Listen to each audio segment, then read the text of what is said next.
The boardroom fell silent as he smiled and announced my termination to 200 investors. 3 years. I'd given this company 3 years of 18-hour days, strategic pivots that saved us from bankruptcy twice, and a product launch that tripled our valuation to $340 million. I built the algorithms that powered our platform. I recruited the team.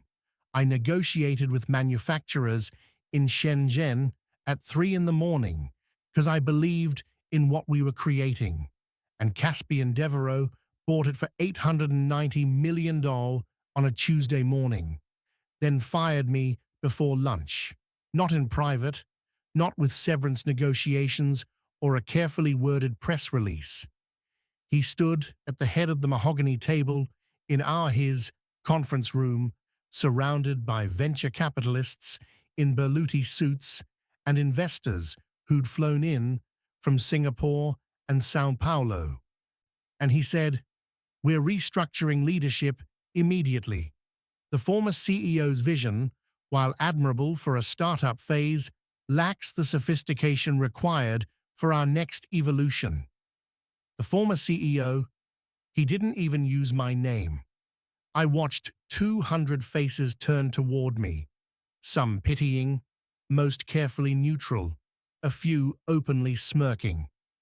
The woman who'd built the company from a cramped apartment in Portland's industrial district, surviving on ramen and rejected pitch decks, was now an obstacle to be removed. My assistant Jamie had tears in her eyes. My CTO, the one person I thought I could trust, was staring at his laptop screen like it held the secrets of the universe. Caspian's gaze finally landed on me, cold, assessing, the kind of look you'd give a malfunctioning appliance. "Security will escort you out," he said. "Please leave your access cards and company devices at the front desk." The Persian rug beneath my feet, the one I'd chosen myself, midnight blue with silver threading, suddenly felt like quicksand. The floor-to-ceiling windows overlooking the Willamette River, the custom-built standing desks I'd insisted on for ergonomics, the wall of patents with my name on them, all of it was already his, had been his the moment the acquisition wire transferred. I stood, slowly. Every eye in the room tracked the movement. "This company," I said quietly, "was valued at $60 million when you made your offer.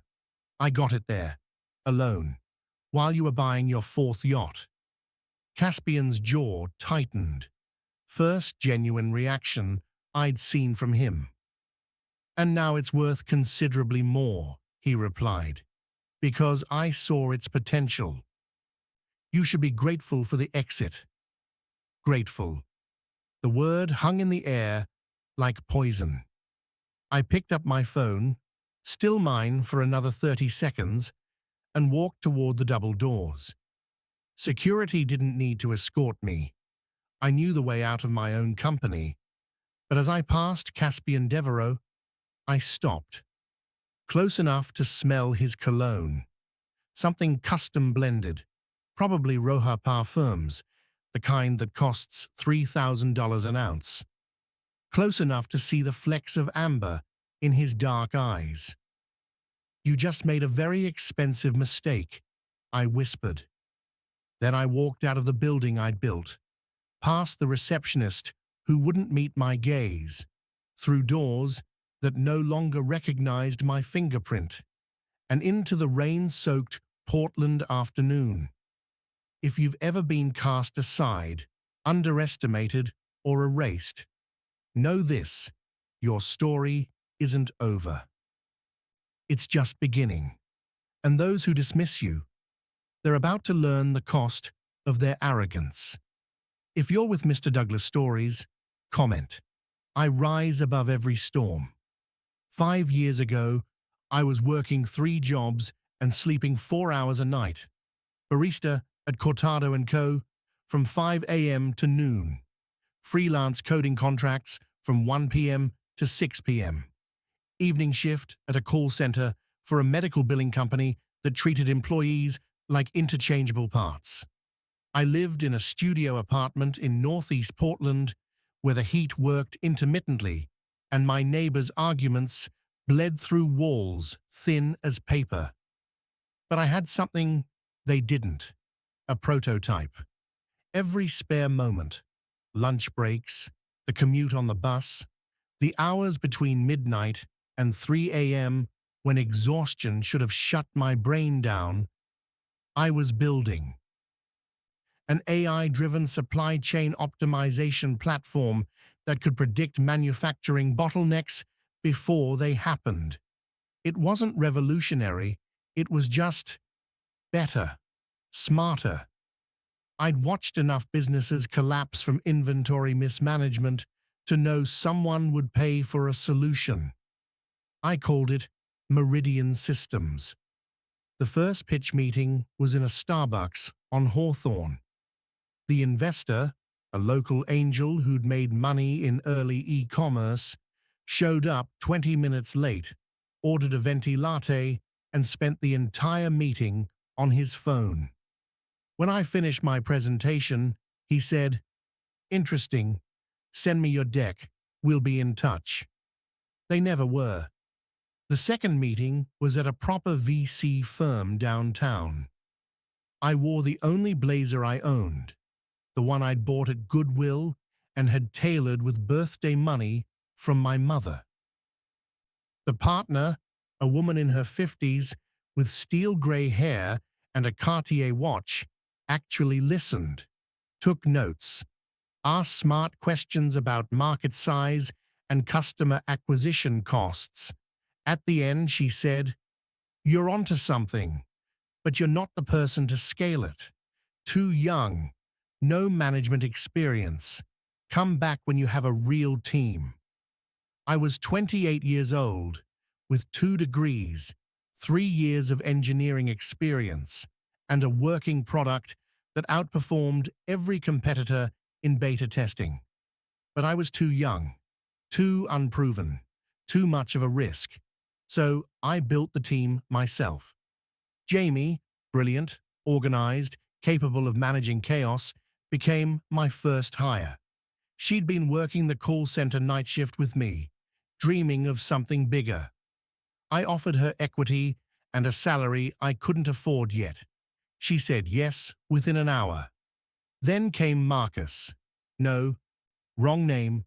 Then came Thomas, a designer who understood that enterprise software didn't have to look like punishment. After him, Jade, who could sell ice to glaciers and made our first major client deal happen through sheer force of charisma. We worked from my apartment until the landlord complained about the traffic. Then we moved to a co-working space in the industrial district, surrounded by craft breweries and artists' lofts. The company grew. Slowly at first, 5 clients, then 15, then 40. Revenue trickled in, then flowed, then flooded. By year 2, we'd raised a small seed, round, $2 million from a combination of angels and a boutique firm in Seattle. Not enough to get comfortable, but enough to hire engineers and move into a real office. By year 3, we'd landed a contract with a manufacturing conglomerate in Germany that validated everything I'd built. The company was worth $60 million when Caspian Devereaux's acquisition team first made contact. I'd never heard of him.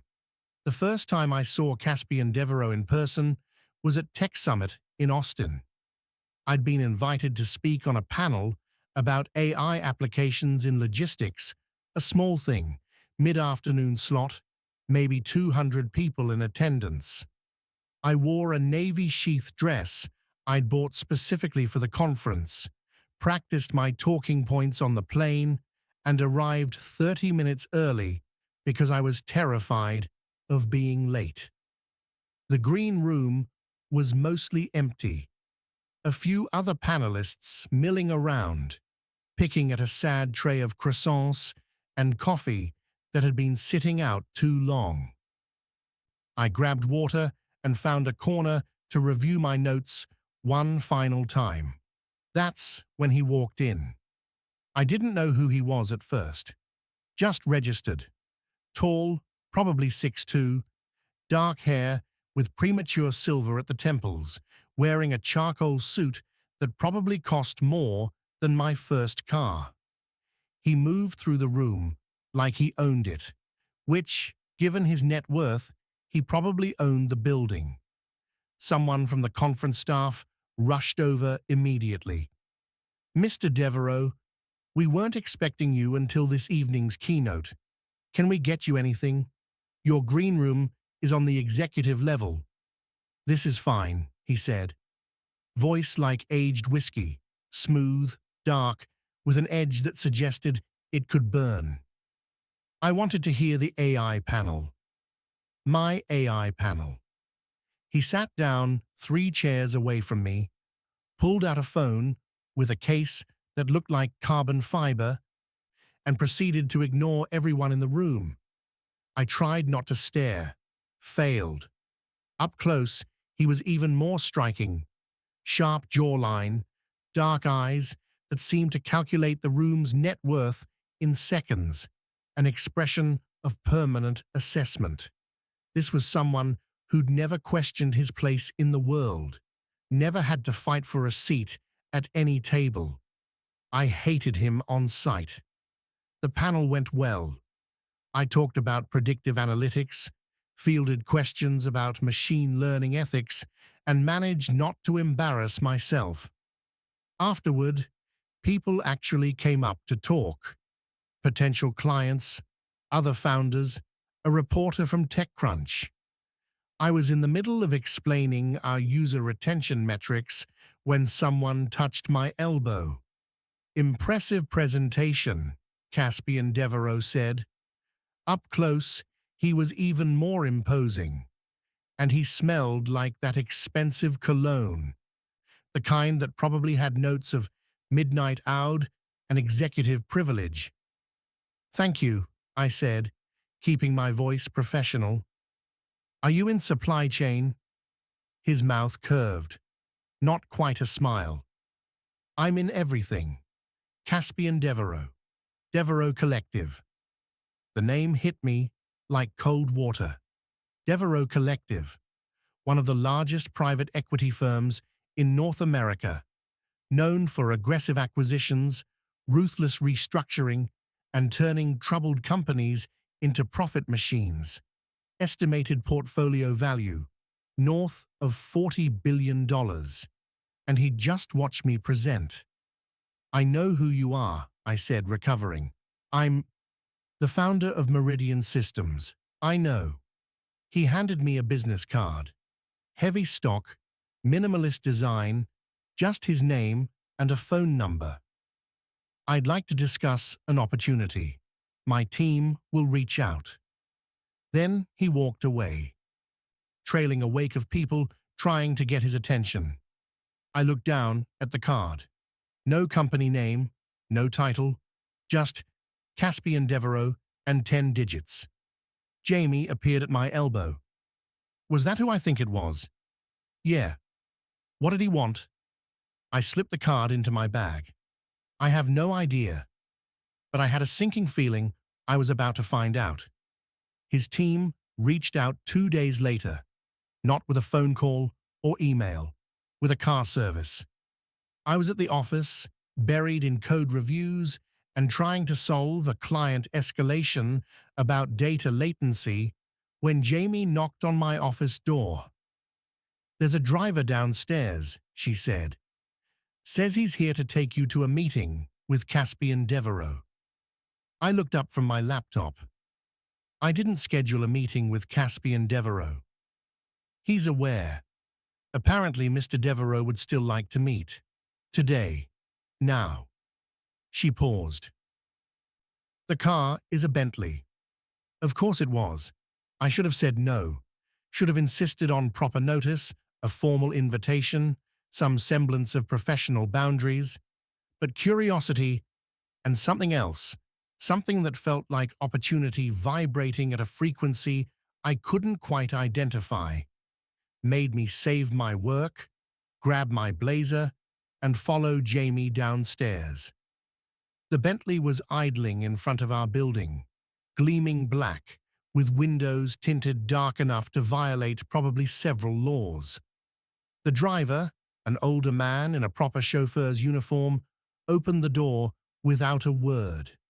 Inside was all leather and wood grain, and that new car smell that suggested this vehicle cost more than most people's homes.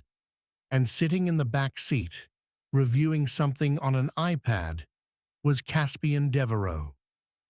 "Thank you for being flexible," he said, not looking up. "I'm only in Portland for 6 hours." I slid into the seat across from him, because of course this car had facing seats. "You could have called." "I don't like phones." He set the iPad aside. "I prefer to evaluate people in person." "Evaluate me for what?" "For potential." The car pulled smoothly into traffic. I realized I had no idea where we were going. Also realized I'd gotten into a vehicle with a billionaire I didn't know, heading to an undisclosed location without telling anyone. Jamie knew. Jamie would call the police if I disappeared. Probably. Meridian Systems, Caspian said, is a well-designed solution to a legitimate problem. Your client retention is exceptional. Your team is loyal, unusual in tech, and your margins suggest you understand business, not just engineering. "Thank you," I said carefully. "But you didn't send a car to give me compliments." "No." He leaned back, studying me with those calculating eyes. "I sent a car to make you an offer. I want to acquire your company." There it was. "We're not for sale," I said immediately. "Everything is for sale at the right price." "Not this." His expression didn't change. "You've built something impressive, but you're about to hit a ceiling. Scaling enterprise software requires infrastructure you don't have: international sales teams, legal expertise, relationships with Fortune 500 procurement departments. You're smart enough to know that. So I should sell to you instead, let you take what I built. I would pay you handsomely. Your team would remain employed, and you would have the resources of my entire organization behind you." The car pulled up to a restaurant I recognized. Lucia's, one of those places where you needed reservations 3 months in advance, and the sommelier had a master's degree in wine.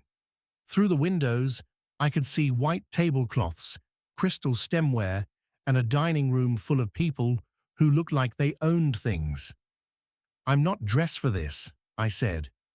Caspian glanced at my blazer and work pants. "You're fine. I have the private room." Of course he did. Inside, we were led past the main dining room to a space that was somehow both intimate and intimidating. Floor-to-ceiling windows overlooked the city. A single table, already set with wine glasses and artfully folded napkins. A server appeared immediately. "Mr. Devereaux, your usual?" "Yes." "And for you?" He looked at me. "Water," I said. "I'm working this afternoon." His mouth twitched, almost a smile. "Sparkling water for my guest, and we'll start with the crudo." The server disappeared. We sat. "Let's talk numbers," Caspian said. "I'm prepared to offer $70 million for full acquisition. You would stay on as head of product for 2 years, with performance bonuses that could add another $10 million. $70 million. It was more money than I'd ever imagined having. More than my parents had made in their entire lives. Enough to pay off every debt, secure every future, never worry about rent or medical bills or whether I could afford to take a sick day. And all I had to do was give him the company I'd bled for. No, I said. Caspian's eyes narrowed. You haven't heard the full terms. I don't need to. Meridian Systems is mine. I'm not selling.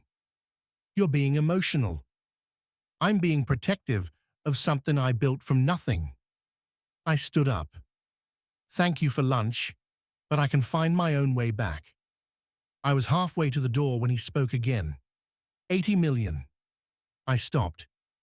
80 million, 3-year contract, full operational control over the product roadmap. His voice was different now, not commanding, almost curious. Why are you willing to walk away from that? I turned back. He was standing now too, hands in his pockets, watching me like I was a puzzle he couldn't quite solve. Because, I said slowly, if I sell to you now, I become a footnote in my own story. The person who built something good and handed it to someone richer. I'm not ready to be a footnote.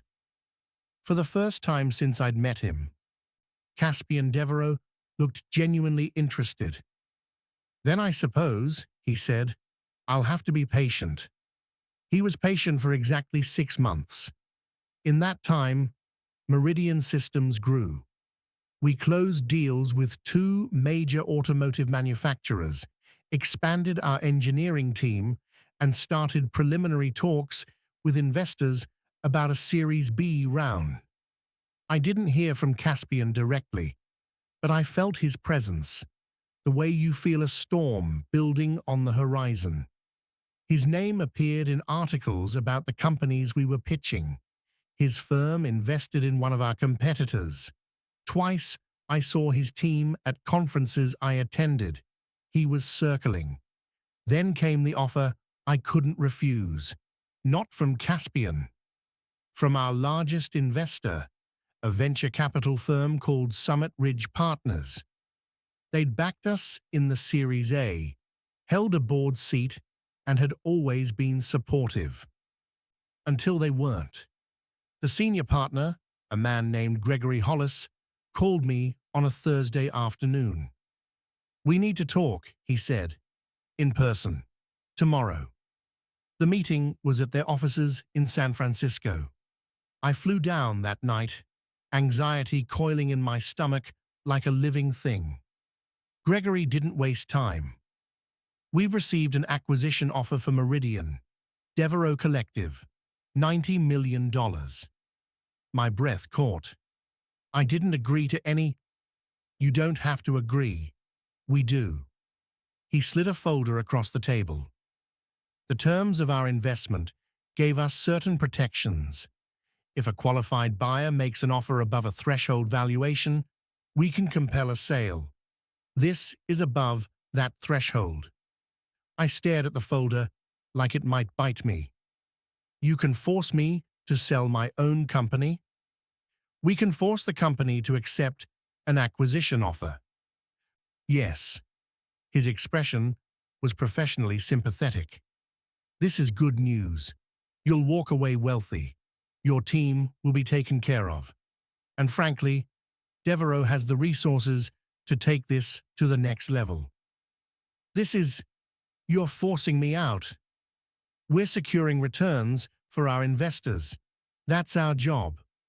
I left that meeting in a daze, flew back to Portland, with my hands shaking and my mind spinning through every decision I'd made, every contract I'd signed, looking for the moment I'd given away control without realizing it.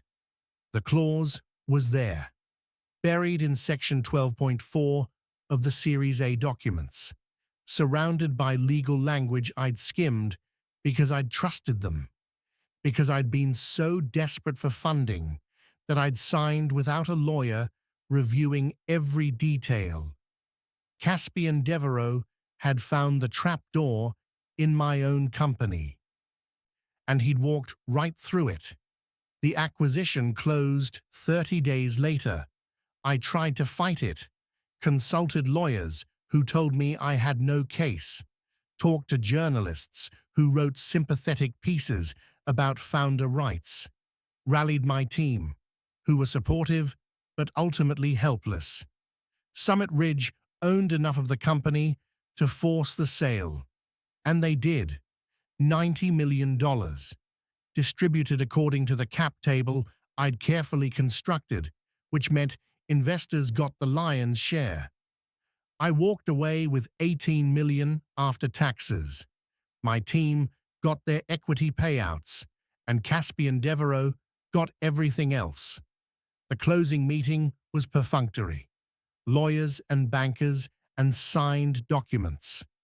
Caspian attended virtually, his face on a screen, watching as ownership transferred. He didn't gloat. Didn't even speak except to confirm a few technical details. When it was over, I was officially an employee of Devereaux Collective, CEO of Meridian Systems, which was now a wholly owned subsidiary. I went back to the office and tried to pretend everything was normal. For 2 weeks, it almost was. I ran the company like I always had, made decisions, approved hires, met with clients. Then Caspian scheduled a board meeting in Portland with his executive team and a room full of investors who wanted to see what they'd bought. Just a formality, his assistant had said. Mr. Devereaux wants to meet the team and discuss integration strategy. I should have known better, should have seen it coming, should have prepared for the moment when Caspian Devereaux stood at the head of my conference table and calmly announced that my services were no longer required. If you've ever been underestimated, betrayed, or pushed to your breaking point, you're not alone. Stay with me, because this is where the real fight begins. I spent the first week after my termination in my apartment, oscillating between rage and despair. The $18 million sat in my bank account like an accusation. Blood money, a consolation prize for being outmaneuvered by someone who'd been playing chess while I was still learning checkers. Jamie called every day. So did Thomas and Jade. "Are you okay?" they asked, which was a stupid question with an obvious answer. No, I was not okay. I was unemployed, publicly humiliated, and worst of all, I had no recourse. The acquisition was legal. The termination was within Caspian's rights as the new owner. I'd signed away my own power in exchange for growth capital, and now I was paying the price. On day 8, my phone rang with an unknown number. I almost didn't answer, but something, instinct, curiosity, sheer boredom, made me pick up. "Ms. Reeves," Caspian's voice, unmistakable even through phone compression. "I'd like to meet." I hung up. He called back immediately. This time, I answered with, "Go to hell. I understand you're angry. Do you? Do you actually understand what it feels like to build something from nothing and have someone take it away?" Silence. Then, "More than you realize. Please, one conversation." "Why?" "Because I made a mistake." That stopped me cold. Caspian Devereaux didn't seem like someone who admitted mistakes. Didn't seem like someone who made them. "What kind of mistake?" I asked. "The kind I'd like to correct. In person." A pause. "I'm in Portland. I'll send a car." No, I was done being summoned. "If you want to talk, you come to me. I'll text you an address." I sent him the location of a coffee shop in Southeast Portland. Not the trendy kind, the kind where construction workers ate breakfast burritos and nobody cared about your net worth. He showed up 20 minutes later in that same black Bentley, which looked absurdly out of place next to the pickup trucks and aging Subarus. He'd dressed down, relatively speaking. Dark jeans, a slate gray sweater, no tie. still looked like he'd stepped out of a catalogue for people who vacationed in the Alps. I was already inside, drinking black coffee at a corner table. Caspian spotted me immediately, ordered something from the counter, and sat down across from me without asking permission. "I'm listening," I said. He set his coffee aside without drinking it. I made the acquisition because Meridian Systems had potential I wanted to capitalize on. That part was business. But the termination, he paused. That was personal. Personal how? You walked away from me. Twice. Turned down offers most people would kill for. I'm not accustomed to that. So you punished me for saying no? My voice was sharp enough to cut. I wanted to prove you needed me. He looked directly at me. Instead, I've spent the past week watching the company hemorrhage talent. Your CTO quit. 3 of your engineers followed. Clients are asking questions. Turns out, you were the thing holding it together. I took a long, slow sip of coffee. Let him sit with that. What do you want from me? I finally asked. I want you to come back. As what? Your employee? Subordinate? The person who gets fired again when I disagree with you? As a partner, I laughed. Couldn't help it. You can't be serious. I'm offering you 20% equity in the Meridian subsidiary, full operational control, co-branding on all client materials, and a seat on the Devereaux Collective Advisory Board. He leaned forward. I bought your company, but I can't run it without you, and I'm willing to admit that. 20% of 90 million was 18 million, exactly what I'd already received. But a seat on his advisory board? That was access, power, a voice in decisions that shaped entire industries. Why would I trust you? I asked. You shouldn't. He said it plainly, no artifice. But you should trust what I'm offering.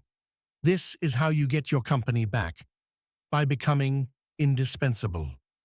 I studied his face, the sharp lines, the dark eyes that miss nothing, the mouth that probably smiled rarely and meant it never. He was manipulating me, had to be, but he was also right. I want it in writing, I said. Contracts, legal protections. If I'm coming back with guarantees. Done. And I want my team reinstated, the ones who quit, full positions with back pay. Agreed. And one more thing. I leaned forward. Next time you want to fire me, you do it in private, not in front of 200 people. Do we have an understanding? Something flickered across his face. Respect, maybe, or acknowledgement. We do. I started back at Meridian the following Monday.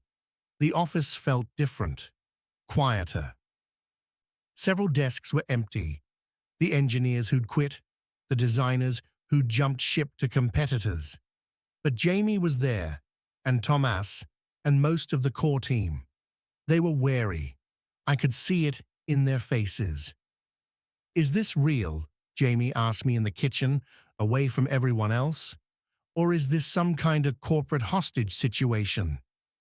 I don't know yet, I admitted, but I'm not walking away again. Caspian arrived at noon. No announcement, no fanfare. Just walked into the office with his assistant, a sharp-eyed woman named Zara, who looked like she could destroy you with a calendar invite, and headed for the conference room. All hands meeting in 5 minutes, Zara announced. The team filed in slowly, suspicious, protective of me in a way that made my chest tight. Caspian stood at the front of the room, same spot where he'd fired me. But his posture was different now, less commanding, more present. I owe you all an apology, he said. Silence, Nobody had expected that. I acquired this company because I saw value in what you'd built, but I made a significant error in judgment by removing your founder. She's back now, with my full support and increased authority. If any of you left because of my decision, we want you back. No questions asked. Jamie raised her hand. What's different this time? Good question. Caspian looked at me. She is. She's not an employee anymore. She's a partner, and partners don't get fired. It was a performance. Had to be. But it was a convincing one. Over the next few weeks, something strange happened. We started working together. Caspian was brilliant, annoyingly so. He understood markets and scale in ways I'd been learning through trial and error. He introduced me to clients I'd never have accessed otherwise. CEOs of Fortune 100 companies, international manufacturers, supply chain directors who controlled billion-dollar budgets. And he listened. When I proposed pivoting our pricing model, he ran the numbers and agreed. When I wanted to open an engineering office in Austin to tap into Texas talent, he approved the budget. When I disagreed with one of his strategy recommendations in a meeting with investors, he deferred to my expertise. It was disorienting. I'd expected a tyrant, a micromanager who'd bought my company to prove his superiority. Instead, I found someone who seemed genuinely interested in building something together. Why? I asked him one night. We were in his office, a penthouse space in downtown Portland with views of Mount Hood and furniture that probably cost more than my car. I'd stayed late to finish a client proposal, and he'd insisted on ordering dinner. Thai food from a place I'd never heard of, delivered in actual serving dishes instead of containers. Why what? He looked up from his laptop. Why the sudden change? You humiliated me. Now you're treating me like an equal. What's the game? Caspian set his laptop aside. No game. I told you. I made a mistake. I'm correcting it. People like you don't admit mistakes. People like me, billionaires, people who've never had to fight for anything. His expression hardened. You don't know anything about what I've fought for. Then tell me. For a long moment, he didn't speak. Just looked out the window at the city lights spreading toward the horizon. My father built Devereaux Collective, he finally said. Built it through intimidation and ruthlessness and a complete disregard for anything except winning. When I took over after he died, I inherited a company and a reputation. People expect me to be him. Are you? I'm trying not to be. He looked at me. But old patterns are hard to break, especially when they've made you successful. It was the most honest thing he'd said to me, and I wasn't sure what to do with it. The first crack appeared during a meeting with our largest potential client, a Japanese automotive conglomerate considering a $40 million contract. The negotiations had been delicate. 3 months of presentations, technical demonstrations, and relationship building with executives who valued protocol and patience. I'd made 4 trips to Osaka, learned enough Japanese to be polite, and cultivated a relationship with their chief technology officer, a brilliant woman named Yuki Tanaka who understood exactly what our platform could do for their supply chain. We were close, so close I could taste it. Then Caspian decided to fly to Tokyo for the final presentation. It's not necessary, I told him the day before he left. I've built the relationship. They trust me.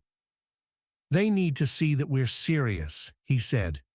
That means showing up with the full weight of the organization. You mean showing up with your checkbook? His jaw tightened.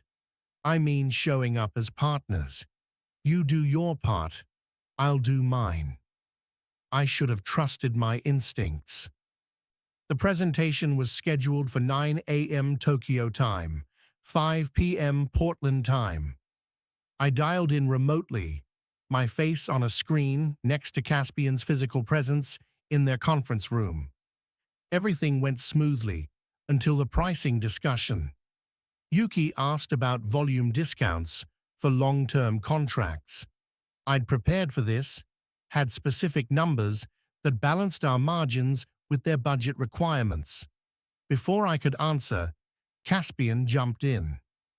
We can offer a 15% reduction for a 5-year commitment, he said. 15%. I'd planned for 10 at maximum. I kept my face neutral on the screen, but inside, I was screaming. That wasn't his call to make. We'd discussed the pricing strategy, agreed on boundaries, and he'd just unilaterally given away millions in margin.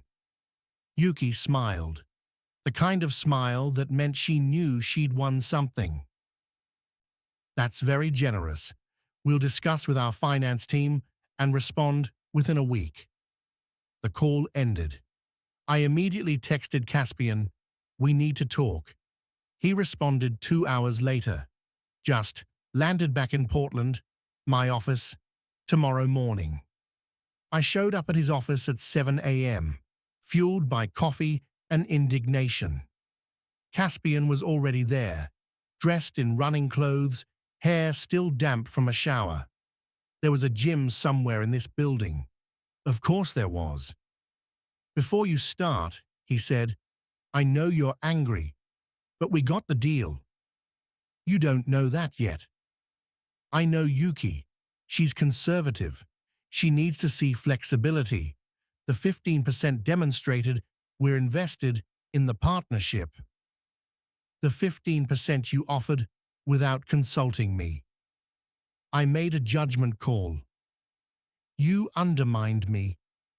I dropped my bag on his desk. "In front of a client I spent months cultivating. After you promised me operational control." "I promised you operational control of the product. This was sales strategy." "It's my company." The words hung in the air. Caspian's expression shifted. "It's our company. That's the agreement you signed." He was right. Technically, legally right. And I hated him for it. "If this partnership is going to work," I said slowly, "you need to trust me. That means not overriding my decisions without discussion, especially not in front of clients." For a long moment, he just looked at me. Then he nodded. "You're right. I should have discussed it with you first." He paused. "But you also need to trust me. I've been building relationships with executives like Yuki for 15 years. I know when to push and when to hold back." "Then explain it to me. Don't just decide." Agreed. It wasn't exactly an apology, but it was closer than I'd expected from someone like Caspian Devereaux. The Japanese deal closed a week later. 40 million over 5 years, with the 15% discount Caspian had offered. We celebrated with the team. Champagne in the office, speeches about growth and collaboration.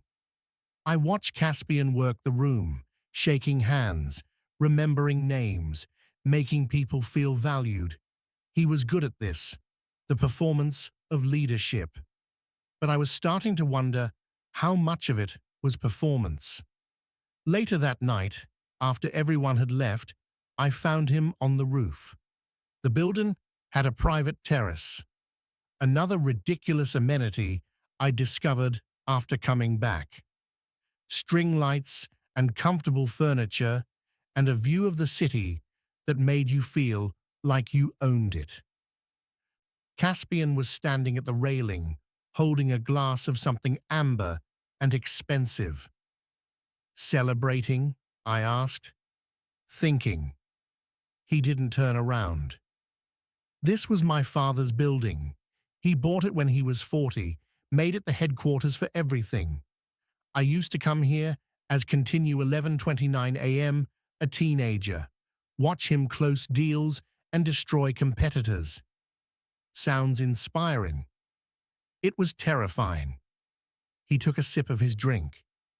He once fired an entire department in front of me, 23 people, made me watch so I'd learn that sentiment was weakness.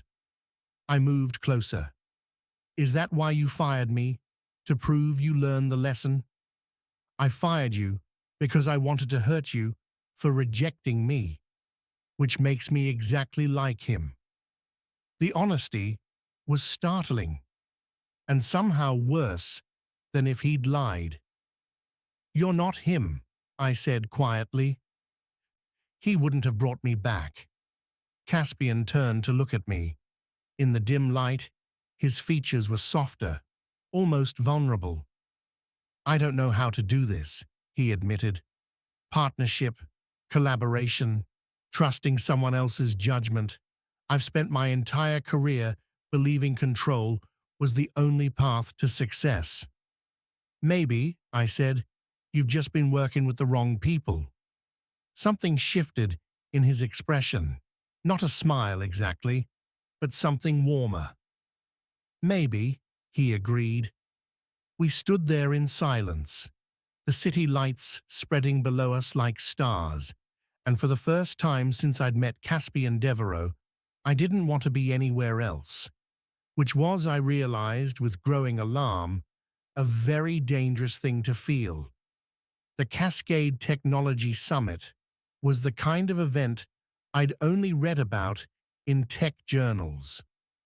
Held annually in a private estate outside Vancouver, it brought together CEOs, investors, and innovators from across the Pacific Northwest. Tickets cost $25,000. Attendees wore designer gowns and tuxedos, and somewhere between the oyster bar and the silent auction, deals worth hundreds of millions were casually negotiated. Caspian had invited me as his guest. It's important for visibility, he'd said. Meridian needs to be seen as a major player. That means you need to be seen with the major players. I'd almost refused. But Jamie had given me a look that said you're going, and Jade had volunteered to help me find a dress. The dress was the first hurdle. I'd never spent more than $200 on formal wear. The boutique Jade dragged me to didn't have price tags, which meant everything was too expensive. This is insane, I whispered as a sales associate showed me a midnight blue gown with a plunging back. I can't wear this. You absolutely can, Jade said. Trust me, Caspian will die. Caspian's not the point. Right, sure. Keep telling yourself that. I tried on the dress. It fit like it had been designed for me, which, given the alterations the boutique offered, it probably would be. The fabric was some kind of silk that caught the light and moved like water. The neckline was elegant, without being revealing. The back was a statement. How much? I asked. The sales associate smiled. This particular piece is $8,500. I nearly choked. For one dress? For the right dress. She adjusted the straps.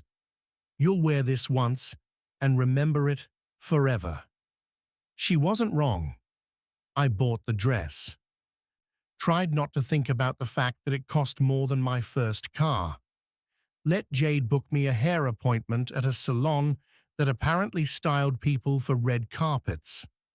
By the time Saturday arrived, I barely recognized myself. The woman in the mirror looked confident, powerful, like she belonged at a gala where the champagne cost more per bottle than most people's rent. Caspian's driver picked me up at 7. The Bentley, of course. But this time, I was ready for it. The estate was an hour north, perched on a cliff overlooking the water.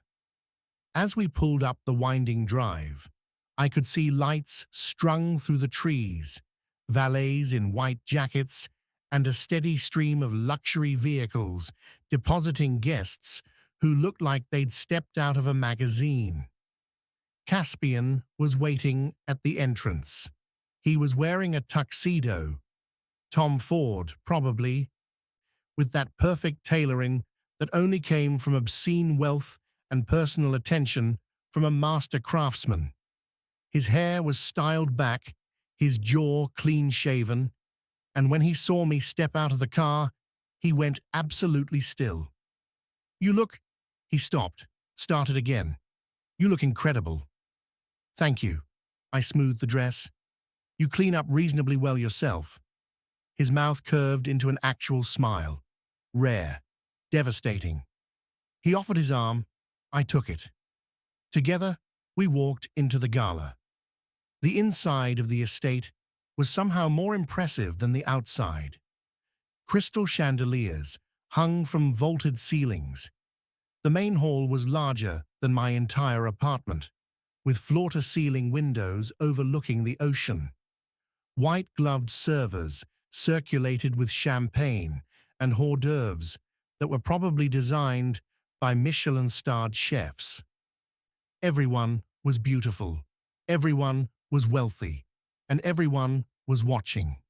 Specifically, they were watching Caspian, and by extension, me.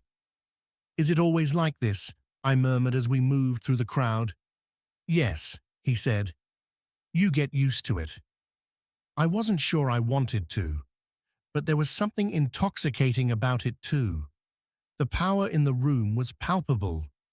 These were people who shaped industries, funded innovations, built and destroyed fortunes before breakfast, and I was here, as an equal. Caspian introduced me to a steady stream of people, CEOs, investors, tech founders I'd admired from afar. Each time, he positioned me not as his employee or subordinate, but as his partner. "This is my colleague," he'd say. "She built Meridian Systems. Brilliant platform. You should hear her pitch." And I would pitch. Right there. Between champagne sips and small talk, I'd explain our technology, our vision, our growth trajectory. Several people handed me business cards. 2 asked for formal meetings. I was selling. Not just the company, myself.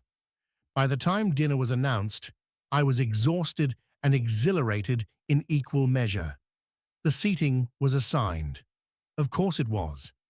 I found my name card at a table near the front, positioned between Caspian and an investor named Helena Kowalski, whom I recognized from Forbes profiles.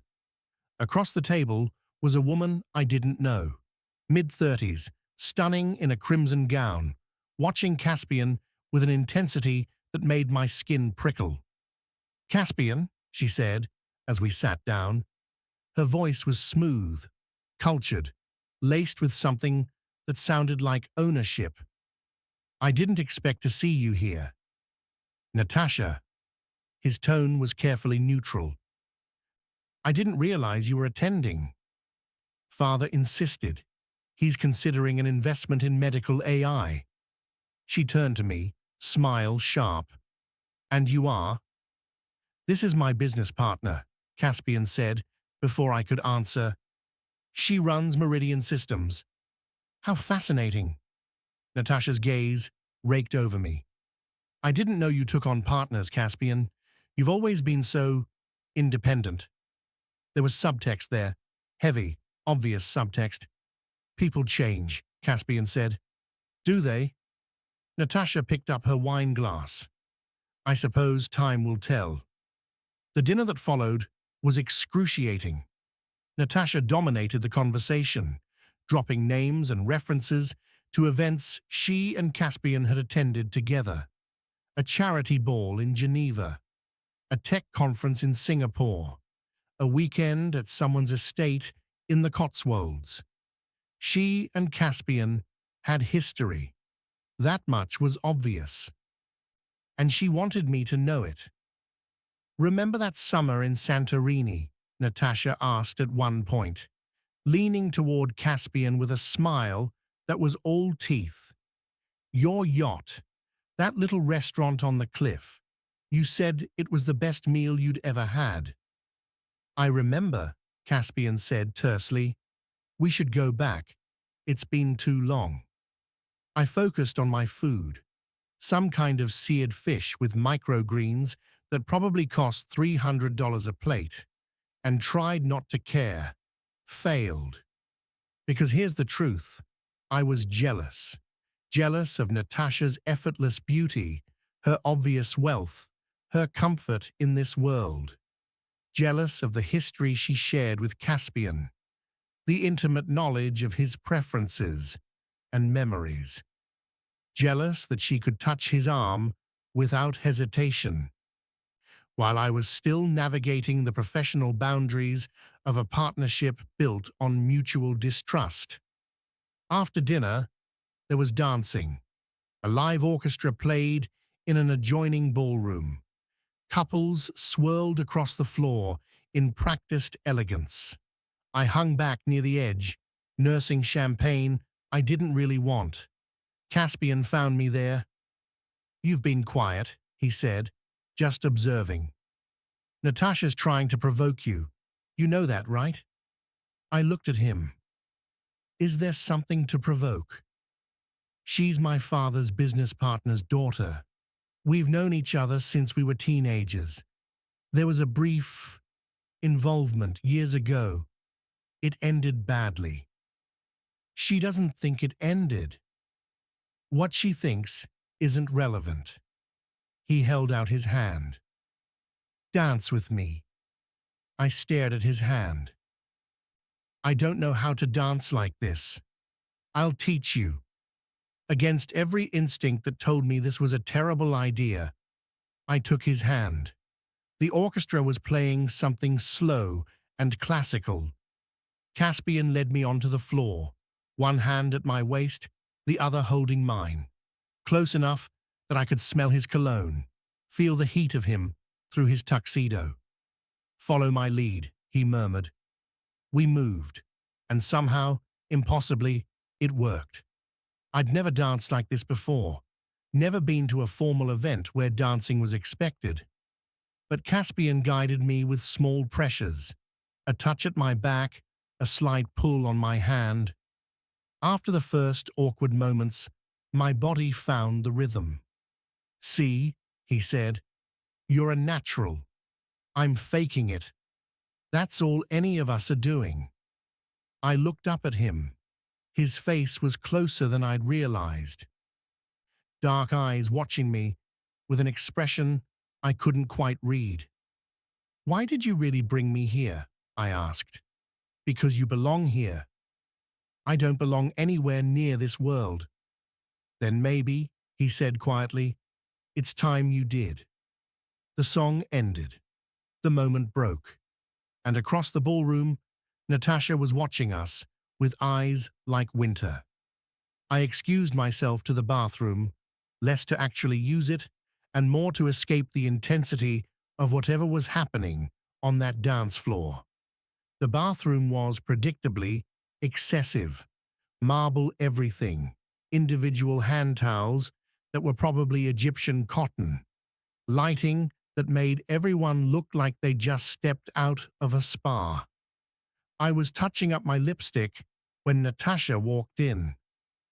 You're good, she said, leaning against the counter beside me. The whole humble act. Very convincing. It's not an act. Please, you're at a gala wearing an $8,000 dress, dancing with one of the wealthiest men in North America. You know exactly what you're doing. I capped my lipstick. Which is? Playing up the rags to riches narrative, the self-made founder, the underdog who earned her place. Caspian loves that story, makes him feel noble, like he's championing the deserving. Or maybe, I said carefully, I actually built something worth his attention. Natasha laughed, sharp, cold. You think you're the first person to build something he acquired. You're not. You're just the first one naive enough to think it means more than it does. What do you want, Natasha? I want you to understand what you're dealing with. She moved closer. Caspian Devereaux doesn't do partnerships. He does acquisitions.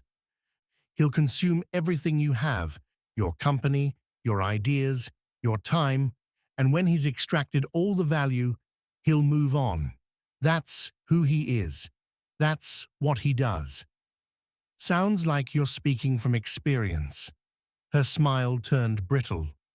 I'm speaking from a decade of watching him operate. You're not special. You're just next. She left before I could respond. I stood there, staring at my reflection in the mirror, wondering if she was right. I found Caspian on the terrace, away from the crowd. There you are, he said. I was beginning to think you'd fled. Considered it. I joined him at the railing. Below, the ocean crashed against rocks, dark and infinite. Natasha cornered me in the bathroom. Let me guess. She warned you about me. More or less. And you believed her. I don't know what to believe. I looked at him. Are you going to consume everything I have and move on? His expression hardened. Is that what she said? It's what she implied. Natasha's bitter. We were involved briefly when I was younger. I ended it when I realized she was more interested in my name than me. She hasn't forgiven me for that. Was she wrong? About what? About you. About how you operate. Caspian was silent for a long moment. Then, I've acquired 47 companies. Some I've built into something stronger. Some I've stripped for parts and sold off. That's business. It's not personal. And Meridian? Am I business or personal? He turned to face me fully. You're both, and that's the problem. What do you mean? I mean, I don't know how to separate the two anymore. I brought you back because the company needed you. But I wanted you back for reasons that have nothing to do with business. His voice was low, rough, and that terrifies me. The admission hung between us, dangerous and raw. I should have stepped back, created distance, reminded us both of the professional boundaries we'd established. Instead, I said, "What are you saying?" I'm saying I don't dance with business partners. I don't stay up at night thinking about their opinions or worrying whether they trust me. And I sure as hell don't risk acquisitions falling apart because I can't stop thinking about someone in a blue dress. My breath caught. Caspian, I know, it's complicated. You work for me, technically. We're partners. We have history that's messy and complicated. All the reasons this is a terrible idea. He exhaled slowly. But I'm done pretending it's only professional. The ocean crashed below. The party continued inside, muted laughter and music drifting through the open doors.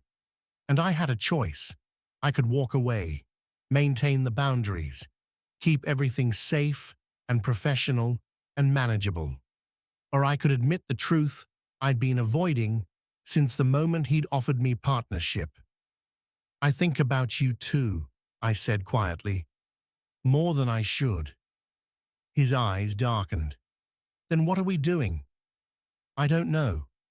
Neither do I. The distance between us was maybe 3 feet, then 2, then nothing. I'm not sure who moved first. Maybe both of us. Maybe neither. Like gravity just pulled us together. His hand cupped my face. My fingers found the lapel of his tuxedo. And then his mouth was on mine. And everything else. Natasha, the gala, the complicated history between us, disappeared. The kiss was not gentle. It was months of tension, weeks of proximity, days of dancing around something neither of us wanted to name. It was fierce and desperate and absolutely inevitable. When we finally broke apart, both breathing hard, Caspian rested his forehead against mine. "This is a terrible idea," he said. "The worst," I agreed. "We should stop." "We should." Neither of us moved. Pause with me. If you've ever been underestimated, betrayed, or pushed to your breaking point, you're not alone. Hit subscribe to join this family at Mr. Douglas Stories, because what happens next will test everything. The morning after the gala, reality crashed back with the force of an avalanche. I woke up in my own bed, alone, thankfully, because despite the kiss, we'd maintained enough professionalism not to make that particular mistake, and immediately regretted every decision that had led me to Vancouver. My phone showed 43 emails. Most were routine. 3 were urgent. The last one made my blood run cold. It was from Gregory Hollis at Summit Ridge Partners. Subject line: immediate concerns. I'm hearing rumors about significant shifts in Meridian's product roadmap without board consultation. We need to discuss. Conference call tomorrow, 9 a.m. I stared at the email, trying to understand. We hadn't made any significant product changes. Caspian and I had discussed strategy, sure, but nothing that would trigger investor alarm. Nothing that would, unless. I opened my laptop, logged into our internal systems, and pulled up the product development tracker. There, dated 3 days ago, a complete overhaul of our core algorithm. New architecture, different priorities, estimated timeline, 6 months for implementation. Changes I'd never approved, changes I'd never even seen. I called Caspian immediately. He answered on the first ring, voice rough with sleep. "It's 7 in the morning. Did you authorize changes to our core product without telling me?" Silence. Then, "What are you talking about?" "I'm looking at development plans I never saw. Major changes. Dated to this week. I'll be there in 30 minutes. He made it in 20. We met in my office. Door closed. Tension thick enough to cut.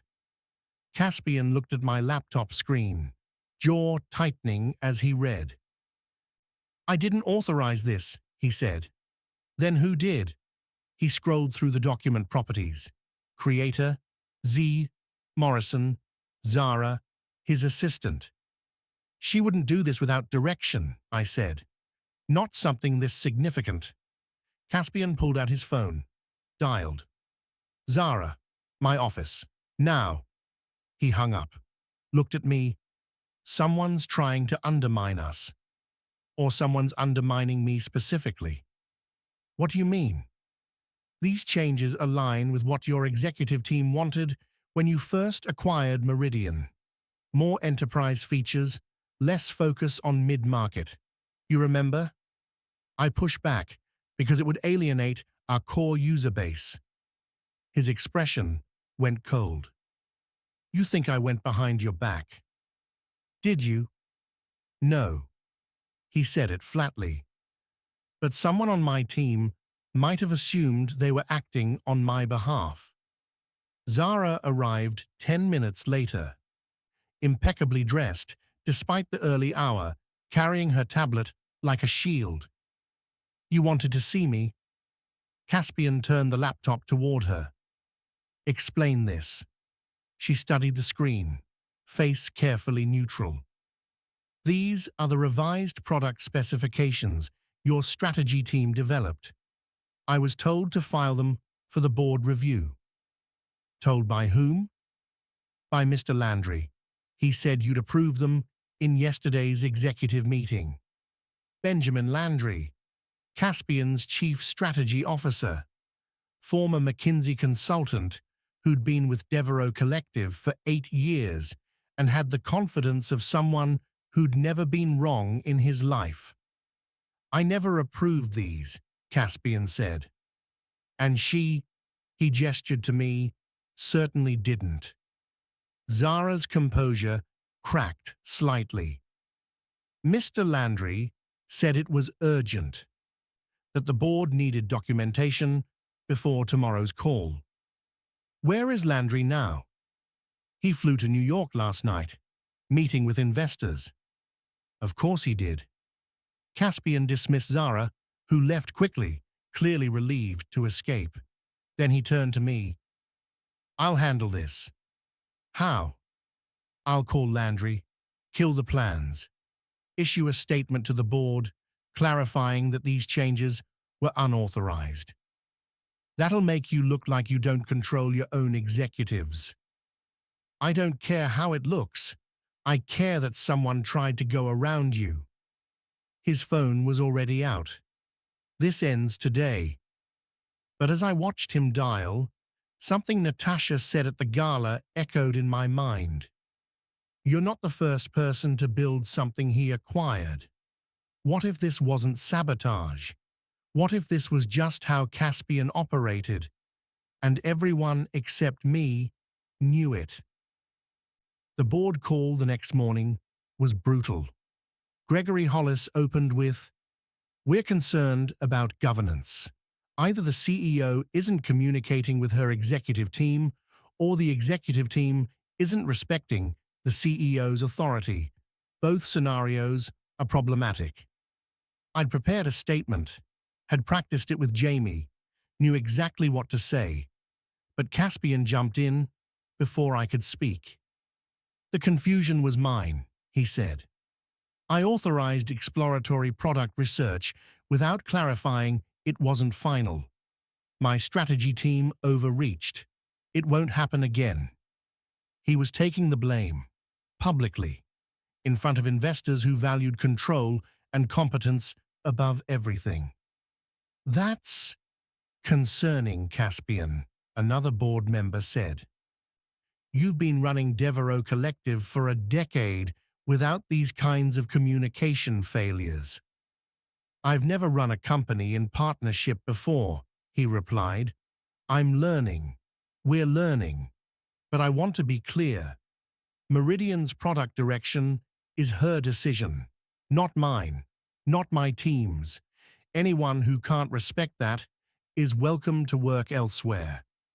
Silence on the call. Then Gregory, "We appreciate the clarification, but we need to see better coordination going forward. This acquisition was expensive. We can't afford internal conflicts." After the call ended, I found Caspian in his office, staring out the window at the city. "You didn't have to do that," I said. "Yes, I did." "You made yourself look weak." "I made myself look honest." He turned to face me. "Landry's worked for me for 8 years. He's brilliant at strategy, but terrible at partnership. He thought he was helping by pushing the changes I would have wanted a year ago. But that's not who I am anymore." "Who are you?" "Someone trying to build something different. With you." The vulnerability in his voice was startling and dangerous, because I wanted to believe him, wanted to believe this wasn't just another acquisition strategy, another way to extract value from something I'd built. "What happens to Landry?" I asked. "I'm meeting with him tomorrow. He'll either accept the new structure or find another position." "And if he doesn't accept it?" "Then he's out." Caspian moved closer. "I told you, partners don't get fired, but people who undermine partners, they don't get to stay." Benjamin Landry did not take his demotion well. I wasn't present for the meeting. Caspian insisted it be private, but I heard the aftermath from Zara, who reported it with the careful neutrality of someone who'd seen too many executive casualties. Mr. Landry said Caspian was making a mistake, that the company had always been about ruthless efficiency, not sentiment, that bringing you back was a sign of weakness. What did Caspian say? That Landry had 30 days to find a new position, or he'd be terminated with a severance package. Zara paused. Landry didn't take the severance. He resigned immediately and joined our biggest competitor 2 weeks later. The announcement came via a press release I saw on TechCrunch. Strategic hire. Benjamin Landry joins Quantum Logistics as Chief Strategy Officer. Quantum Logistics, the company that had been trying to poach our clients for months. The one with deeper pockets and a more aggressive sales team. And now they had our former strategy officer, who knew every weakness in our platform, every potential client in our pipeline, every plan we'd discussed in executive meetings. "This is bad," Jamie said when she saw the news. "He knows too much." "We have non-competes," I said, but even I didn't sound convinced. Non-competes are hard to enforce, especially when someone's at his level. He'll claim he's using general industry knowledge, not proprietary information. She was right. We both knew it. That evening, I found Caspian on the roof terrace again. Same spot where I'd found him after the gala. He was drinking scotch, expensive judging by the bottle, and staring at the city like it held answers. "I saw the news," I said. "So did I." He didn't look at me. I made him, trained him, gave him opportunities he never would have gotten elsewhere. And now he's going to use everything I taught him to destroy what we're building. Can we stop him? Not legally, not without litigation that would cost more than it's worth. He finally turned. But we can outmaneuver him, build faster, innovate better, make him regret walking away. Is that how your father would have handled it? The question hung between us, sharp and deliberate. Caspian's expression hardened. My father would have destroyed him, systematically, would have called every contact, poisoned every opportunity, made sure Landry never worked in this industry again. And you? I'm trying to be better than that. He set his glass down. But I'm also realizing that being better sometimes means losing people along the way. I moved to stand beside him. Close enough to feel his warmth, far enough to maintain the fragile boundaries we'd established.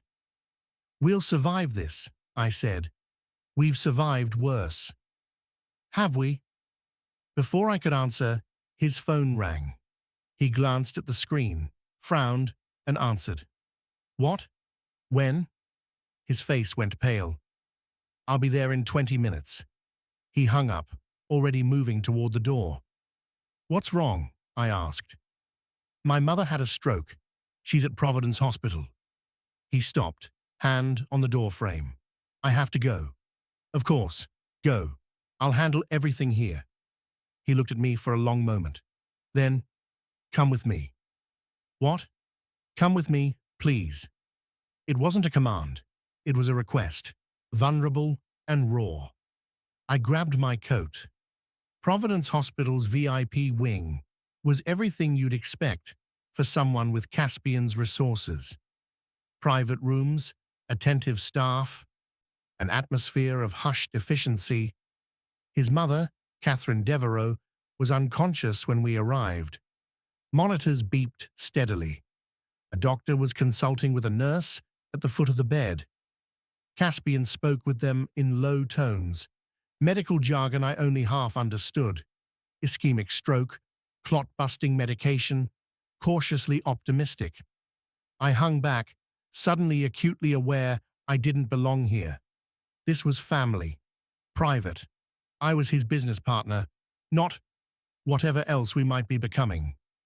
But Caspian reached back, found my hand, and pulled me forward. This is, he paused, searching for words. This is someone important to me. The doctor nodded professionally. The nurse gave me a kind smile, and I stood there, hand clasped in Caspian's, watching his mother breathe, feeling completely out of my depth. Catherine woke up 2 hours later. Her eyes fluttered open, focused on Caspian, and something in her expression softened. You came. Of course I came. He was sitting beside her bed, still holding my hand. How are you feeling? Like I've been hit by a truck. Who's this? She was looking at me. Sharp eyes, the same dark color as Caspian's, assessing. This is my business partner, Caspian said, and my friend. Your friend. Catherine's mouth curved slightly. You've never brought a friend to visit me.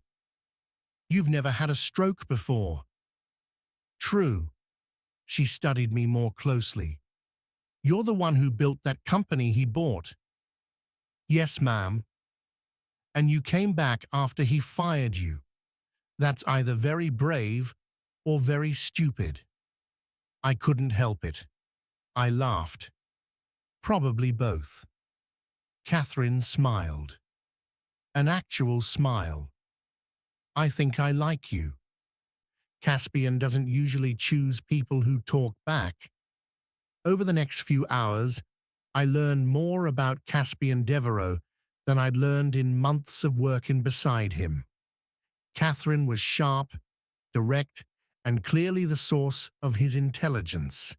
She'd been a corporate attorney before marrying his father, had built her own practice, and retired only after his father's death. He was a difficult man, she said at one point, when Caspian had stepped out to take a call. Brilliant, successful, absolutely ruthless. Caspian spent his childhood trying to earn approval that never came. Why are you telling me this? I asked.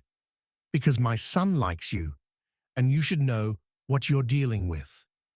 She adjusted the blanket across her lap. He'll test you. Push boundaries. Because that's what he learned.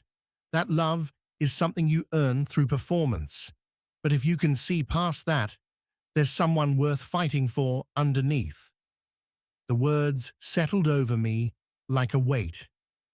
I'm not sure where I started. Please, I saw how he looks at you, how he holds your hand like he's afraid you'll disappear. Catherine's expression softened. I haven't seen that since before his father died. So whatever you are or aren't, it matters to him, which means it matters to me. Caspian returned before I could respond. But Catherine's words echoed in my mind for the rest of the night. I stayed with Caspian at the hospital until after midnight. Catherine had fallen back asleep. The doctors were confident she'd recover fully with physical therapy. Crisis averted. We walked out into the cool Portland night, exhaustion pulling at both of us. Thank you, Caspian said, for coming, for staying. Of course. I mean it. You didn't have to. This isn't your responsibility. Maybe not. But I paused, searching for the right words. You're not just my business partner either. He stopped walking, turned to face me fully. The parking garage was nearly empty. Fluorescent lights cast harsh shadows. It should have been unromantic, clinical. But when Caspian looked at me, everything else fell away. What are we doing? He asked quietly. Because I need to know. I need to know if this is real or if I'm imagining it. It's real, I said. I don't know what it is or where it goes, but it's real. I don't know how to do this. Relationships, vulnerability, trusting someone this much. His hand found mine. But I want to try. With you. I should have been terrified. Should have reminded us both of every reason this was complicated. The power dynamics, the professional implications, the fact that we'd spent more time fighting than anything else. Instead, I said, then let's try. He kissed me there in the parking garage, surrounded by concrete and car exhaust and terrible lighting. And it was perfect. The next morning, reality intruded again. I woke to 57 emails and 3 urgent voicemails. Quantum Logistics had announced a new product, an AI-driven supply chain platform that looked suspiciously similar to ours. Launch date, 30 days, and their chief strategy officer, Benjamin Landry, was giving interviews about how they'd leapfrogged the competition with innovative thinking. Jamie called while I was still reading the press release. Have you seen? Yes. What do we do? Good question. I called Caspian. He was still at the hospital, but answered immediately. Tell me, he said. I summarized the announcement, the suspiciously similar features, the aggressive timeline. He's using our roadmap, Caspian said. Everything we discussed in strategy meetings. Can we prove it? Not without discovery, and by the time we got a subpoena, they'd have launched. A pause. Unless what? Unless we beat them to market. What if we accelerated our development timeline? Launch the next version in 3 weeks instead of 3 months. That's impossible. Is it? I thought about the team, the features we'd been building, the testing that still needed to happen. It would require everyone working weekends, double shifts, massive coordination. Can you do it? I don't know. Then find out. His voice was firm, but not commanding. Requesting, not demanding. Because if we don't, Landry wins. He takes our clients, our momentum, our market position, and everything we've built falls apart. I called an all-hands meeting for 10 a.m. The entire team packed into our main conference room, engineers, designers, sales, customer support. 63 people who'd trusted me enough to join this company, to stay through the acquisition, to believe we were building something that mattered. I stood at the front and explained the situation. Quantum's announcement, Landry's betrayal, the timeline we were facing. I'm asking for something I have no right to ask, I said. I'm asking you to work harder than you've ever worked. To sacrifice weekends and sleep and personal time. To build in 3 weeks what should take 3 months. Silence. Then Thomas, my designer, raised his hand. What happens if we don't? We lose. Quantum launches first. They have more money, more resources, a bigger sales team. They'll take our clients and our market share, and we become irrelevant. And if we do pull this off, then we prove that innovation matters more than resources, that a great team beats a big budget, that David can still beat Goliath. Jamie stood up. I'm in, whatever it takes. Then Jade. Same. One by one, the team stood. Not everyone. A few people looked uncertain, hesitant. But 60 people rose, and that was enough. Then let's get to work, I said. The next 3 weeks were the hardest of my 11:33 a.m. life. We worked in shifts, day team and night team, overlapping for handoffs. I slept at the office more nights than not, surviving on coffee and takeout and the occasional shower in the building's gym. Caspian brought in resources, extra developers from other Devereaux companies, a design sprint team, project managers who could coordinate the chaos. We were building something unprecedented, and it was killing us. On day 12, One of our senior engineers quit. I can't do this anymore, he said, packing his desk. My wife hasn't seen me in a week. This isn't sustainable. On day 15, our entire authentication system crashed during a critical test. We lost 8 hours of work.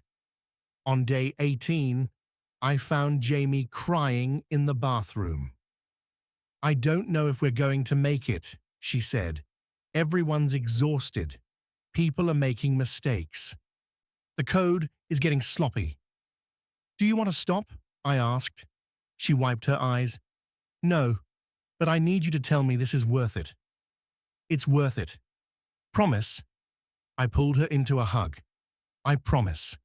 But privately, I wasn't sure. Caspian found me on the roof on day 20. I'd snuck up for air. Just 10 minutes of silence before diving back into crisis management. You look exhausted, he said. I am exhausted. He sat beside me, handed me a coffee from the shop downstairs. The good one, not the office swill. Caspian, have you been asked to tell me to stop? I asked. He hesitated. The board is concerned. They think we're burning out the team for a race we might not win. Do you agree? I think you're asking people to sacrifice a lot on faith. Is that a yes? It's a, I trust your judgment, but I'm worried about you. He took my hand. You haven't slept in your own bed in 5 days. You're running on fumes, and if you collapse, this entire thing collapses with you. I can't stop now, not when we're this close. Then let me help carry it. Delegate. Trust the team. I do trust them. Then trust them enough to let go of some control. His thumb traced circles on my palm. You don't have to do this alone.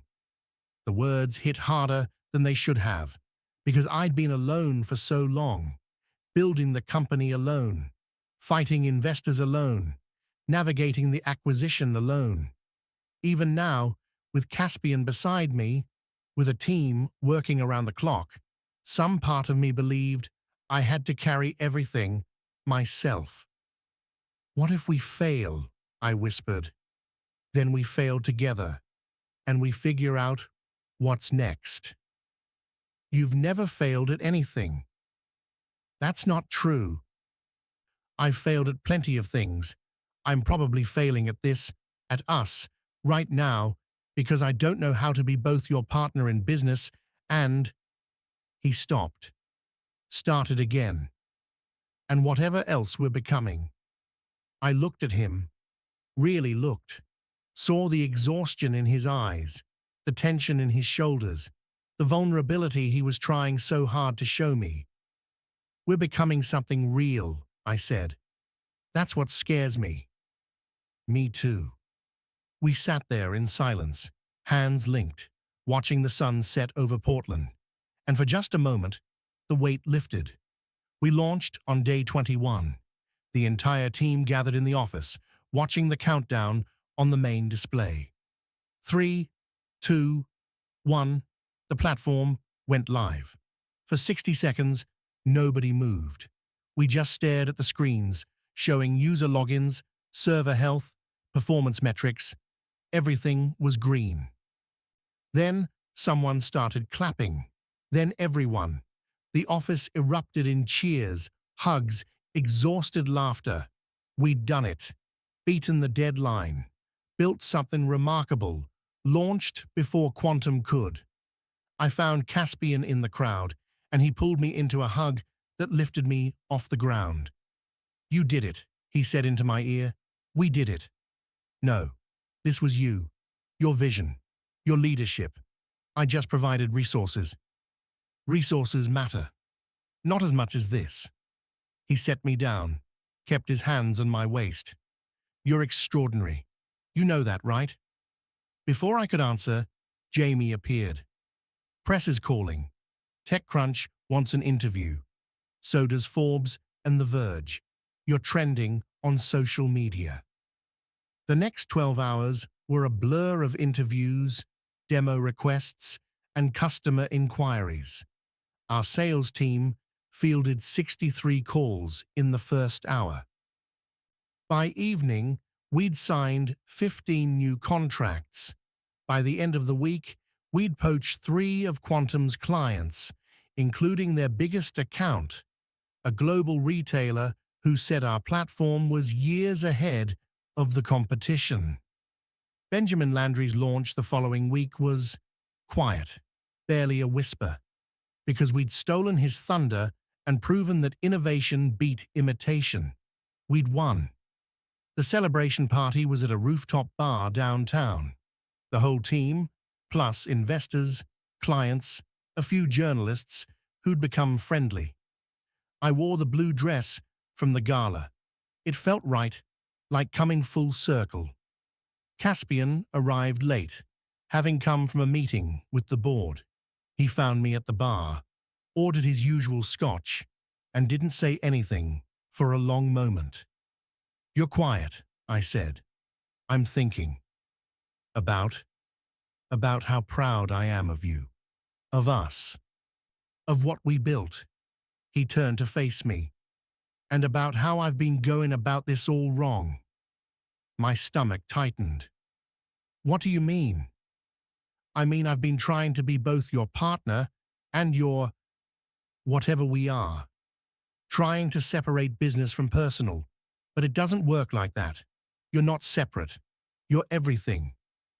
Caspian, I'm in love with you." The words hung in the air, impossible and perfect and absolutely terrifying. "You barely know me," I said. "I know you built a company from nothing. I know you came back after I humiliated you. I know you led a team through an impossible deadline and never once asked them to do something you wouldn't do yourself. I know you're brilliant and stubborn, and when you smile, really smile, it's the best thing I've ever seen." He set his drink down. "So, yes, I know you. And I'm in love with you." The party continued around us, music and laughter, and the celebration of something we'd fought so hard for. And I had a choice. I could protect myself, keep boundaries, remind us both of every reason this was complicated, or I could take the risk. "I'm in love with you too," I said, "and it's terrifying." "Good. Then we can be terrified together." He kissed me there at the bar, in front of everyone, and I stopped caring who saw or what it meant for professional boundaries, because some things were worth the risk. I should have known it wouldn't last. The betrayal came 3 days after the launch party. I was in my office, reviewing quarterly projections, when Jamie knocked on the door. Her face was pale. "We have a problem." She handed me her tablet. On the screen, an article from a legal news site. "Patent infringement lawsuit filed against Meridian Systems by Quantum Logistics." My blood went cold. "They're claiming our core algorithm infringes on 3 of their patents," Jamie said, "filed yesterday, seeking an injunction to halt our operations and damages of $200 million. That's impossible. Our algorithm predates theirs by years." They're claiming prior art, saying one of their engineers developed similar technology in 2019, before we launched. I scrolled through the article, trying to process. This was Landry. Had to be. He'd helped build our product roadmap, knew our technical architecture, understood our vulnerabilities, and now he was using that knowledge to destroy us. "Where's Caspian?" I asked. "Conference call with the legal team." Jamie hesitated. "There's something else."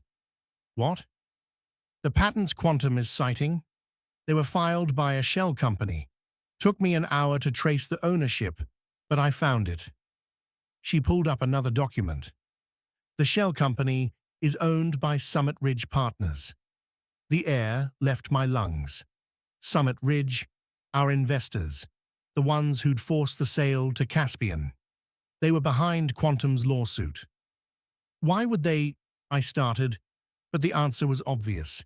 They wanted Meridian to fail, wanted the acquisition to collapse so they could force another sale, probably to Quantum, at a massive loss, letting them recoup their investment through the patent damages. "Get me Gregory Hollis on the phone," I said. "Now." Gregory answered on the third ring. "I was wondering when you'd call. You're suing us. Your own investment.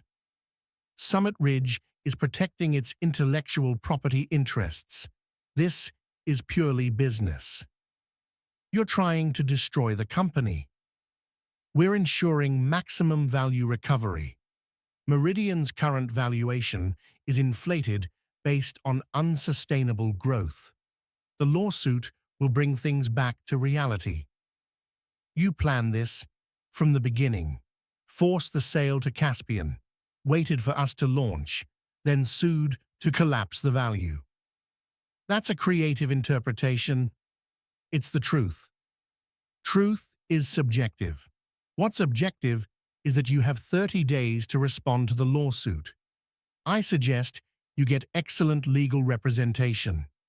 He paused. "Though I doubt even Caspian's resources can save you from this." He hung up. I sat there, staring at my phone, understanding blooming like poison. We'd been set up.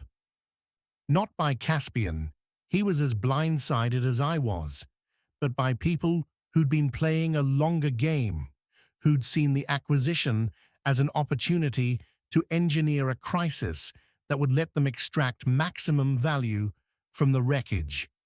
And I'd walked right into it. The emergency board meeting was tense. Caspian had assembled lawyers, IP specialists, and crisis management consultants. The conference room looked like a war room. Whiteboards covered in timelines, legal precedents, strategic options. "Let me be clear," Caspian said, addressing the board. "This lawsuit is predatory. Summit Ridge is using shell companies to attack an investment they're supposed to be supporting. That's not just unethical, it's potentially illegal." Potentially being the key word, Gregory countered via video link. "We've been advised by counsel that our position is sound. Meridian either infringed on legitimate patents or they didn't. That's for the courts to decide." "The patents were filed after our launch," I said. "There's no prior art. This is a cash grab. Then prove it, in court, with discovery that will take months and cost millions." That was the trap. Even if we won, the legal battle would drain resources, distract the team, and scare off clients. Quantum would swoop in to capture market share while we were paralyzed by litigation. Unless we found another way. "We need to go on offense," I said after the call ended. "Fighting defensively means we lose, even if we win the case." "What are you proposing?" Caspian asked. "We find the truth about those patents. Who really developed them, when, and why. And we expose Summit Ridge's involvement publicly." One of the lawyers shook his head. "That's risky. If you make false accusations, you open yourself to defamation suits. Then we make sure they're not false." I looked at Caspian.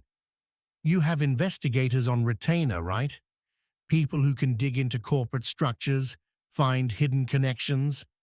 "Several. Then use them. Follow the money. Find out who at Summit Ridge orchestrated this and why." Caspian studied me for a long moment, then nodded. "Do it. Full resources. I want answers in 72 hours. The investigation uncovered something we didn't expect. The patents weren't just filed fraudulently, they were stolen. Our investigator, A former FBI agent named Marcus Chen found the original research. It had been developed by a graduate student at MIT in 2018, published in an academic journal, and released under an open-source license. Someone at Summit Ridge had taken that research, filed patents through a shell company, and buried the original source. "This is fraud," Marcus said, laying out the evidence. "Clear, provable fraud. The patents are invalid because the work was already public domain." "Can we prove Summit Ridge knew?" Caspian asked. "Not directly, but I found emails between Gregory Hollis and Quantum's general counsel discussing IP opportunities 3 months before the patents were filed. That's enough for an inference." "Enough for a lawsuit?" I asked. "Enough for a criminal referral?" The room went quiet. "If we report this," one of the lawyers said slowly, "we're talking about potential prison time for everyone involved. That's escalatory." "They tried to destroy our company," I said. "That's pretty escalatory." Caspian looked at me. "Your call. You're the CEO." The weight of the decision settled over me. I could play it safe, use the evidence defensively, get the lawsuit dismissed, move on. Nobody goes to prison. Nobody's career gets destroyed. Or I could fight back, expose the fraud publicly, let the consequences fall where they may. "We report it," I said, "all of it, and we don't stop until everyone involved answers for what they did." We went public 72 hours later, not with a press release, with a comprehensive legal filing that included every piece of evidence Marcus had uncovered: patent fraud, shell companies, the stolen research, email records showing coordination between Summit Ridge and Quantum. And we sent copies to the SEC, the FBI, and every major tech journalist in North America. The story broke on a Tuesday morning. Major VC firm implicated in patent fraud scheme. The Wall Street Journal quantum logistics lawsuit based on invalid patents. TechCrunch: how Silicon Valley's dirty money nearly destroyed an AI startup. The Verge: by noon, Summit Ridge had released a statement denying all allegations. By evening, 3 of their limited partners had publicly demanded an investigation. By the next morning, Gregory Hollis had resigned. The lawsuit was dropped within a week. Quantum Logistics issued a statement about misunderstandings regarding patent provenance and quietly removed Landry from his chief strategy officer role. We'd won. Not just the legal battle. We'd exposed a pattern of fraud that would have ripple effects across the venture capital industry for years, and I'd done it without becoming like them. Without compromising my values or sacrificing the team. "You could have just settled," Caspian said one evening after the dust had settled. "Taken a payout, moved on, avoided the fight." "I've been settling my entire life," I replied. "Settling for less funding, less credit, less power. I'm done settling." He smiled. Real, genuine, proud. "Good, because I'd hate to be in a partnership with someone who settles." The aftermath brought unexpected changes. Summit Ridge partners collapsed under the weight of the scandal. 4 other portfolio companies discovered similar schemes: forced sales, predatory IP tactics, conflicts of interest that bordered on criminal. Benjamin Landry was quietly fired from Quantum. Last I heard, he was consulting for a mid-tier firm in Atlanta, his reputation destroyed. And Meridian Systems, we thrived. Client contracts doubled. Revenue hit $120 million in the quarter following the lawsuit. We expanded to Europe and Asia, opened offices in London and Tokyo, hired aggressively. By the end of the year, the company was valued at 450 million, 5 times what Caspian had paid for it. And through it all, Caspian and I built something that transcended business. We weren't just partners. We were collaborators, equals, people who challenged each other, supported each other, and built something neither of us could have built alone. "I need to tell you something," Caspian said one night. We were in his penthouse. Our penthouse now, since I'd started spending more nights there than at my apartment. The view was spectacular, the furniture ridiculous, but it had started to feel like home. "I'm listening," I said. "I'm transferring 10% of my equity in Meridian to you, outright. No strings." I stared at him. "That's $45 million. It's what you're worth, what you've earned, and it's what makes us true equals in this company." "Caspian, I should have done it from the beginning. Should have recognized that you weren't just talented, you were essential. This is me correcting that mistake." Tears pricked my eyes. Not from gratitude, though I was grateful, but from the recognition implicit in the gesture. He saw me, truly saw me. "Thank you," I whispered. "Thank you," he replied, "for teaching me what partnership really means."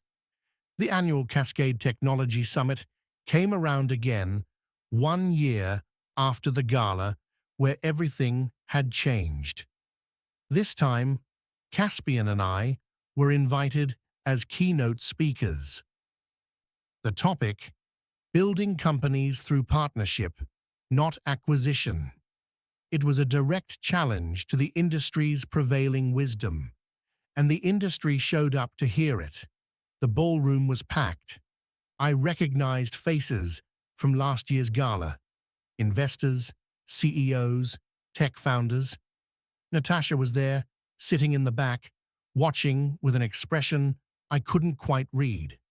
Caspian and I took the stage together.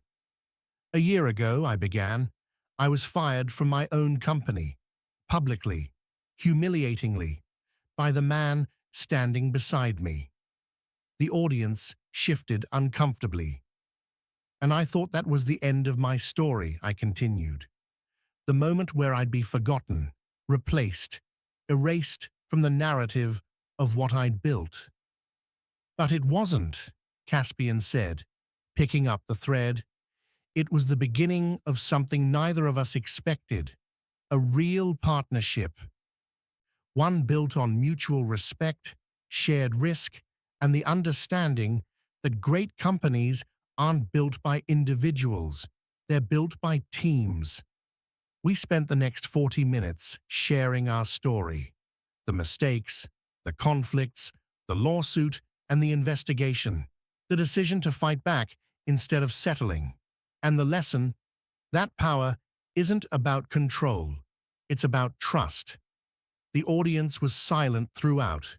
When we finished, they erupted in applause.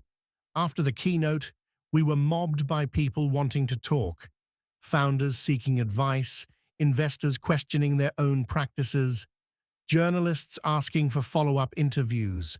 But one person hung back, waiting: Natasha.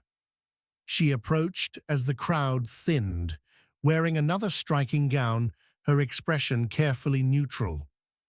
"That was impressive," she said. "Truly." "Thank you," I replied. "I owe you an apology. Last year at this event, I was cruel. I projected my own failures onto you, and I'm sorry." The apology was unexpected and sincere. "I appreciate that," I said. Natasha looked at Caspian. "You were right to choose her, to choose this. I hope you know that." "I do," Caspian said quietly. She nodded once, then walked away. "That was big of her," I said when she was gone. "She's trying to grow, like all of us." Caspian took my hand. Come with me. I have something to show you. He led me outside, away from the gala, down a path through the gardens to a gazebo overlooking the water. This is where I came last year, he said. After the gala, after you left, I stood here and wondered if I'd made the biggest mistake of my life. Had you? Yes, but not for the reason I thought. He turned to face me. I thought I'd made a mistake firing you because it was bad for business, but the real mistake was believing that control was more important than connection. Caspian, let me finish. He reached into his pocket, pulled out a small box. My breath caught. This isn't a proposal, he said quickly. Not yet, because I want you to be sure. To have time to think about what it means to tie your life to someone like me. Someone who's still learning, still making mistakes. He opened the box. Inside was a ring. Simple, elegant, a single stone that caught the moonlight. But I want you to know my intention, Caspian continued. I intend to spend the rest of my life being your partner. In business, in life, in everything. And when you're ready, if you're ready, I'll ask you properly. Tears were streaming down my face. I'm ready now. You're sure? I've never been more sure of anything.